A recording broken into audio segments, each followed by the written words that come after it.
Assalamualaikum warahmatullahi wabarakatuh. Perkenalkan, nama saya Rastina NPM 204220011. Program Studi Pendidikan Guru Sekolah Dasar kelas 5C. Baik, di sini saya akan menyelesaikan tugas video pengembangan pembelajaran IPS SD yang diampu oleh Bapak Tio Gusti Satria, Magister Pendidikan. Baik, materi yang akan saya bahas yaitu menganalisis kebutuhan pembelajaran IPS berdasarkan kurikulum yang relevan. Yang satu, dokumen kurikulum 2013, dua, kurikulum merdeka. A. Menganalisis kebutuhan pembelajaran IPS di SD berdasarkan kurikulum 2013. Menurut Mulyasah, 2013, halaman 66 mengemukakan pengertian kurikulum 2013 yaitu sebagai kurikulum berbasis kompetensi yang merupakan suatu konsep kurikulum yang menekankan pada pengembangan karakter dan kemampuan melakukan kompetensi tugas-tugas dengan standar performasi tertentu sehingga hasilnya dapat dirasakan oleh siswa berupa penguasaan terhadap seperangkat kompetensi tertentu.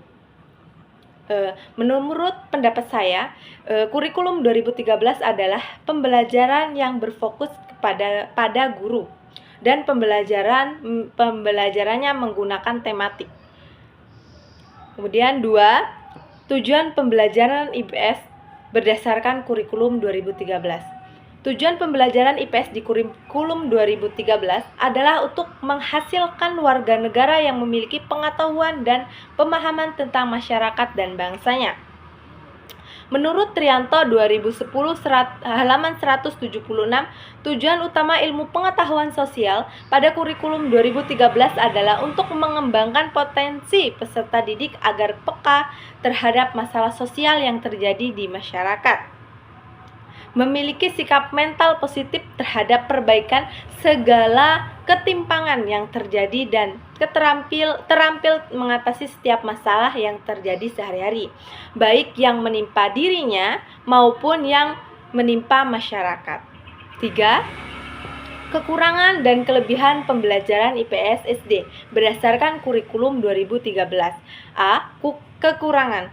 Menurut Suwarna 2004 halaman 53 mengidentifikasikan beberapa kelemahan pendidikan IPS SD, yaitu pendidikan IPS tidak bertindak sebagai fasilitator akan tetapi lebih banyak bertindak dan berposisi sebagai sumber belajar, dan guru pendidikan IPS lebih banyak cenderung tampil sebagai pendidik yang dapat mengembangkan secara terintegrasi dimensi intelektual, emosional, dan sosial pembelajaran IPS SD berdasarkan kurikulum 2013, diantaranya keterbatasan bahan ajar, kemudian kurangnya sarana dan prasarana, kemudian metode pembelajaran kurang bervariasi, dan guru yang kurang memahami materi.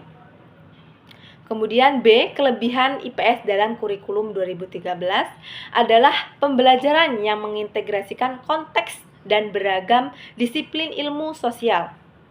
Berikut beberapa kelebihan lainnya, yaitu pembelajaran IPS diintegrasikan pada kompetensi dasar, menggunakan teknik integratif, kemudian investigasi mendalam, dan topik yang relevan dengan peserta didik. 4. Struktur materi IPS SD berdasarkan kurikulum 2013. Berdasarkan Permendikbud 2013, halaman 4 nomor 67 tahun 2013 tentang kerangka dasar dan struktur kurikulum 13, yaitu bertujuan untuk mempersiapkan manusia Indonesia agar memiliki kemampuan hidup sebagai pribadi dan warga negara yang beriman, produktif, kreatif, inovatif, afektif, serta mampu berkontribusi pada kehidupan masyarakat, berbangsa, bernegara, dan peradaban dunia. Menurut pendapat saya, pembelajaran IPS strukturnya terlalu kaku, tidak fleksibilitas. Materi kurikulum 2013 terlalu padat dan pembelajarannya belum intens. Standar kompetensi yang harus dikuasai siswa seperti memahami konsep dasar, geografis, dan sejarah. Selanjutnya yaitu struktur pembelajaran IPS berdasarkan kurikulum 2013, standar kompetensi. Standar kompetensi adalah kualifikasi, kemampuan minimal yang baru yang harus dicapai oleh peserta didik di dalam hal sikap, pengetahuan, dan keterampilan. A. Kompetensi dasar (KD) merupakan kompetensi setiap mata pelajaran untuk setiap kelas yang diturunkan dari kompetensi inti.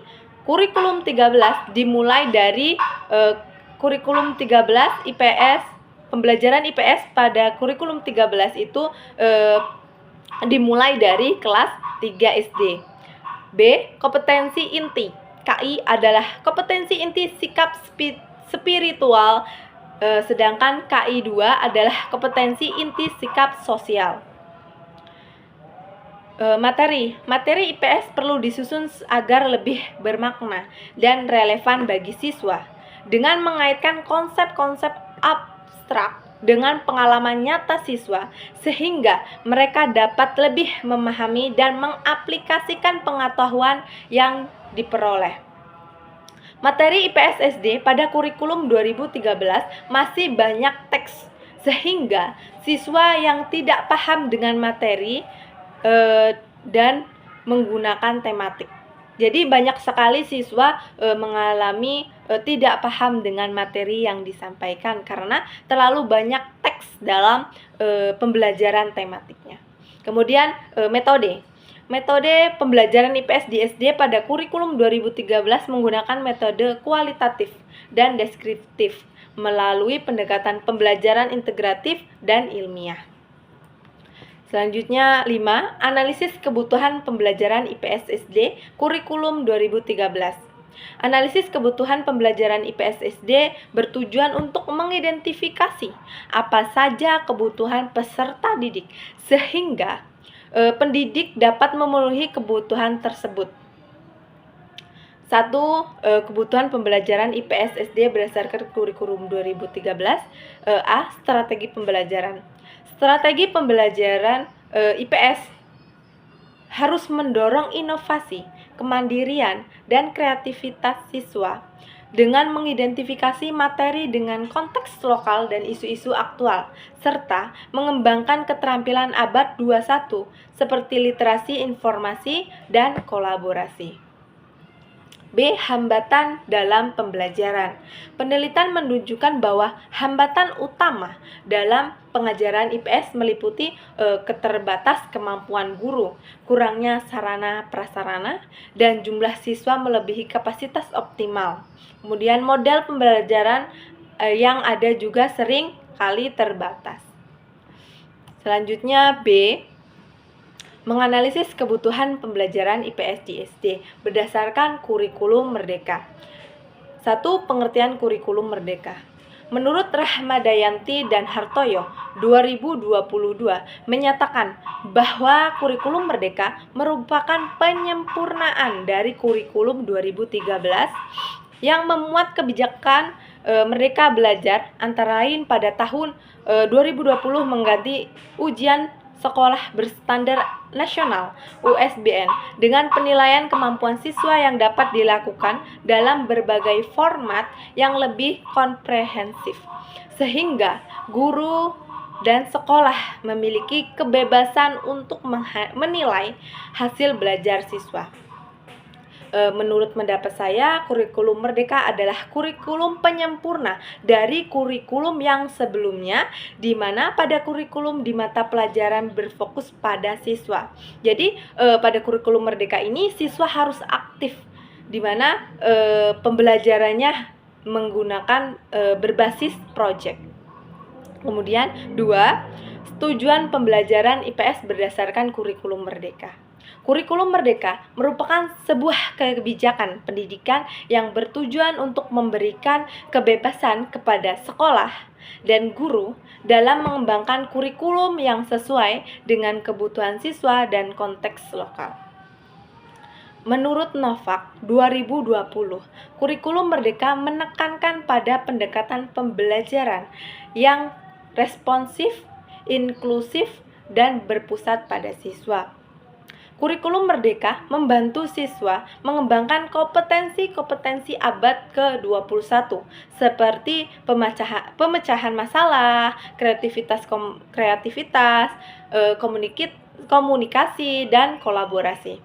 Tujuan pembelajaran ilmu pengetahuan sosial dalam kurikulum merdeka di sekolah SD adalah mengembangkan kecintaan terhadap kebudayaan lokal sebagai bagian dari kebinekaan global. Terus mengembangkan potensi peserta didik agar peka terhadap masalah sosial, membentuk sikap mental positif untuk memperbaiki ketimpangan.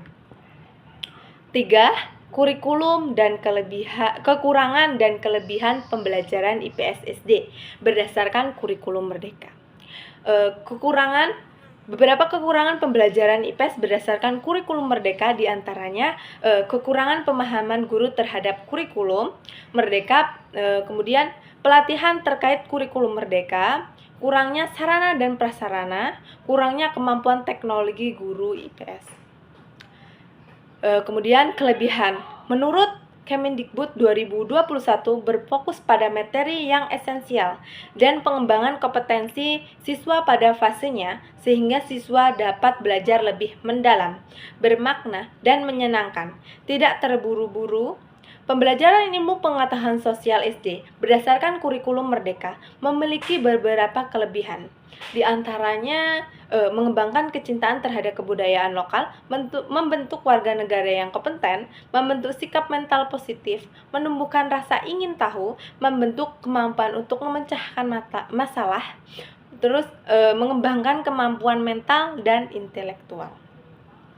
Selanjutnya 4. Struktur materi IPS SD berdasarkan kurikulum merdeka.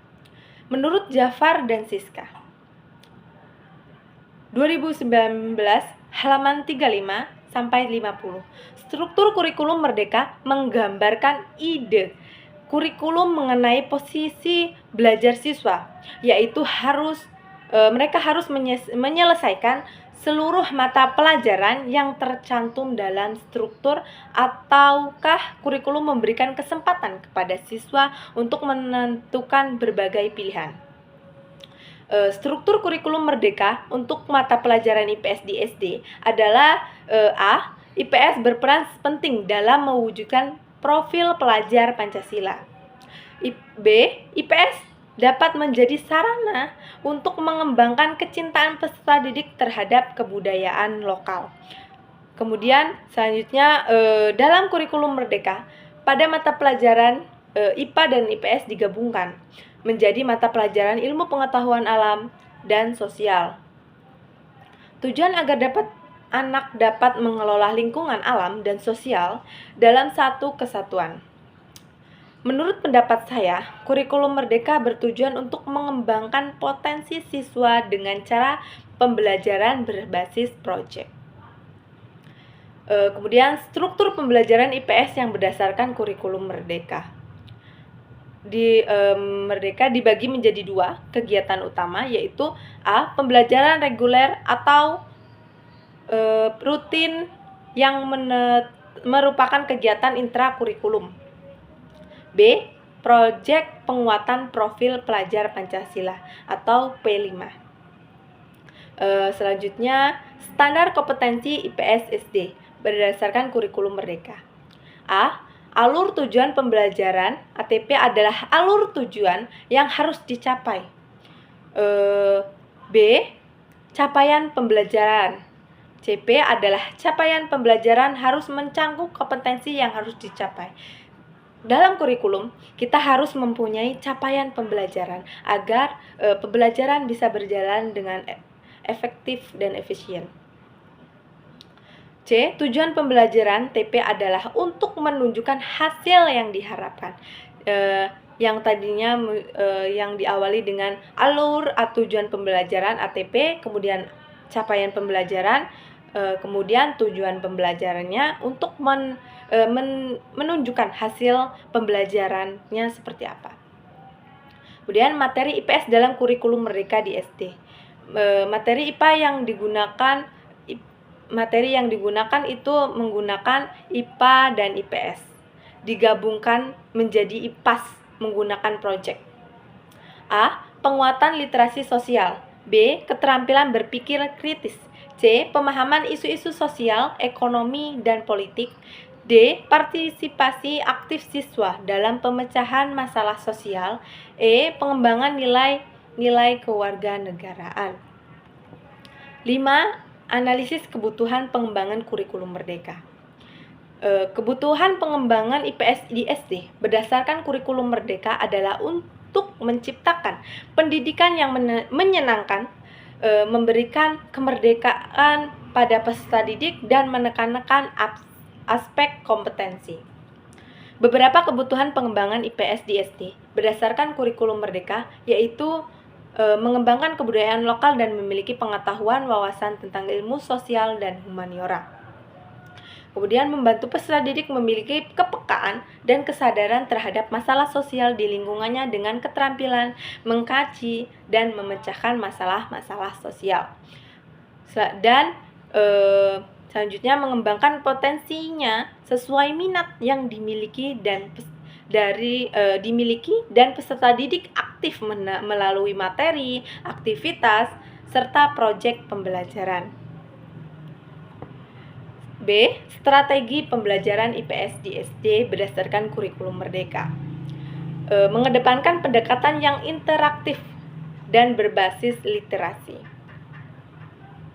Ada beberapa strategi yang dapat diterapkan. 1. Pembelajaran berbasis proyek dan integrasi literasi sosial. 2. Diskusi dan kolaborasi. 3. Penggunaan sumber belajar beragam dan kegiatan ekstrakurikuler. C. Hambatan pembelajaran IPS di SD berdasarkan kurikulum Merdeka. Terdapat beberapa hambatan. Yang pertama, alokasi waktu yang terbatas dan tingkat kejenuhan siswa. 2. Minat dan motivasi yang rendah. 3. Keterbatasan penggunaan teknologi. 4. Kesulitan kognitif. Ada beberapa siswa mengalami kesulitan dalam memahami konsep-konsep baru dalam IPS. D. Metode pembelajaran IPS SD pada kurikulum Merdeka. Beberapa metode pembelajaran IPS di SD pada kurikulum Merdeka. 1. Pembelajaran tematik integratif, yaitu menggabungkan berbagai disiplin ilmu dalam satu tema pembelajaran. 2. Pembelajaran berbasis proyek. Siswa diajak untuk mengerjakan proyek yang berhubungan dengan isu-isu sosial atau topik IPS lainnya. 3. Pengembangan berbasis masalah. Metode ini melibatkan siswa dalam memecahkan masalah nyata yang relevan dengan tema IPS. 4. Diskusi kelas dan debat. Metode diskusi dan debat mendorong siswa untuk mengemukakan pendapat mereka mengenai isu-isu sosial, budaya, dan sejarah. Maka dapat disimpulkan bahwasanya pada kurikulum 2013 dan kurikulum Merdeka banyak kekurangan dan kelebihan dalam suatu kurikulum karena masih dalam tahap penyempurnaan. Kurikulum Merdeka itu adalah penyempurnaan dari kurikulum 2013. Maka masih banyak sekali yang harus diperbaiki. Sekian penjelasan materi dari saya. Mohon maaf apabila ada kata-kata yang salah. Kepada Allah saya mohon ampun. Saya akhiri. Wassalamualaikum warahmatullahi wabarakatuh.